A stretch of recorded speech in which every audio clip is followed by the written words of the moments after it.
Hello friends, welcome to our channel. आज हम एक ऐसी सच्ची कहानी के बारे में बात करने वाले हैं जिसे सुनकर आपके रोंगटे खड़े हो सकते हैं। आमतौर पर हम बच्चों को मासूमियत का प्रतीक मानते हैं, लेकिन आज की ये कहानी उस सोच को पूरी तरह बदल देती है। ये कहानी है अमरजीत सादा की, एक ऐसा बच्चा जिसे दुनिया का सबसे कम उम्र का सीरियल किलर कहा गया। उसकी उम्र सिर्फ 7 से 8 साल के बीच थी, लेकिन उसके द्वारा किए गए अपराध इतने खौफनाक थे कि बड़े बड़े अपराधी भी पीछे छूट जाएं। ये कहानी सिर्फ एक अपराध की नहीं है, बल्कि ये सवाल उठाती है कि क्या एक बच्चा जन्म से ही ऐसा हो सकता है या हालात उसे ऐसा बना देते हैं। ये कहानी शुरू होती है बिहार के बेगूसराय जिले के एक छोटे से गांव मुसहरी से, जहां 1998 में अमरजीत का जन्म हुआ। एक साधारण और गरीब परिवार में पला बढ़ा ये बच्चा बाहर से बिल्कुल सामान्य दिखाई देता था, लेकिन धीरे धीरे लोगों ने उसके व्यवहार में कुछ अजीब बदलाव देखे।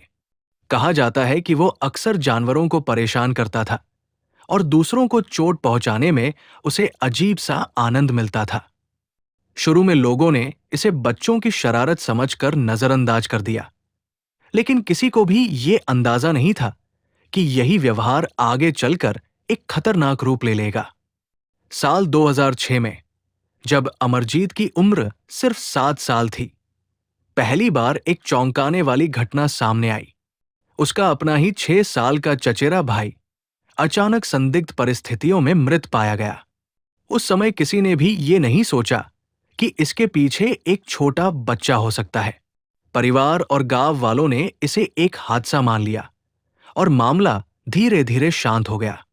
लेकिन ये सिर्फ शुरुआत थी, असली डर अभी बाकी था। कुछ समय बाद एक और दुखद घटना हुई। अमरजीत की अपनी नवजात बहन की भी रहस्यमय तरीके से मौत हो गई। परिवार ने इसे भी एक सामान्य घटना मानकर नजरअंदाज कर दिया, लेकिन दो घटनाओं के बाद भी किसी को यह समझ नहीं आया कि इन सब के पीछे कौन है। गांव में डर और सवाल दोनों बढ़ने लगे, लेकिन सच अभी भी छिपा हुआ था। फिर आया 2007 का वह दिन जिसने इस पूरे रहस्य को उजागर कर दिया।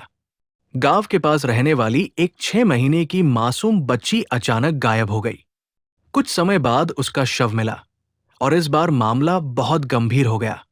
पुलिस ने गहराई से जांच शुरू की और धीरे धीरे शक अमरजीत सादा पर जाने लगा। जब पुलिस ने उससे पूछताछ की तो जो सामने आया उसने सभी को हिला कर रख दिया। रिपोर्ट्स के अनुसार अमरजीत ने बिना किसी डर या पछतावे के अपने अपराध को स्वीकार कर लिया। सबसे चौंकाने वाली बात यह थी कि पूछताछ के दौरान उसने पहले बिस्कुट मांगे और फिर आराम से सवालों के जवाब देने लगा। उसके चेहरे पर न कोई डर था, न ही अपने किए का कोई पछतावा। ऐसा लग रहा था जैसे उसके लिए ये सब एक खेल हो। यही बात इस मामले को और भी डरावना बना देती है। जब मनोवैज्ञानिकों ने उसका परीक्षण किया तो उन्होंने बताया कि वो गंभीर मानसिक विकार से पीड़ित था। उसे दूसरों को नुकसान पहुंचाकर संतोष मिलता था, जो कि एक खतरनाक संकेत था। लेकिन क्योंकि वो नाबालिग था, इसलिए भारतीय कानून के अनुसार उसे सजा नहीं दी जा सकती थी। उसे एक किशोर सुधार गृह भेजा गया, जहां उसे सुधारने की कोशिश की गई। लगभग 2016 में जब वो 18 साल का हुआ, उसे रिहा कर दिया गया और कहा जाता है कि उसे एक नई पहचान भी दी गई ताकि वो समाज में दोबारा शामिल हो सके। आज भी ये सवाल बना हुआ है कि अमरजीत सादा कहाँ है और वो किस तरह की जिंदगी जी रहा है। ये केस सिर्फ एक अपराध की कहानी नहीं है, बल्कि ये हमें सोचने पर मजबूर करता है कि क्या समाज, परिवार और मानसिक स्थिति मिलकर किसी बच्चे को इतना खतरनाक बना सकते हैं। ये घटना हमें ये भी सिखाती है कि हर असामान्य व्यवहार को नजरअंदाज नहीं करना चाहिए। अमरजीत सादा का मामला भारत के इतिहास के सबसे डरावने और रहस्यमय मामलों में से एक बना हुआ है। Thank you for watching. अगर आपको ऐसे और भी सच्चे और चौंकाने वाले क्राइम स्टोरीज देखनी है तो हमारे चैनल को लाइक, शेयर और सब्सक्राइब जरूर करें।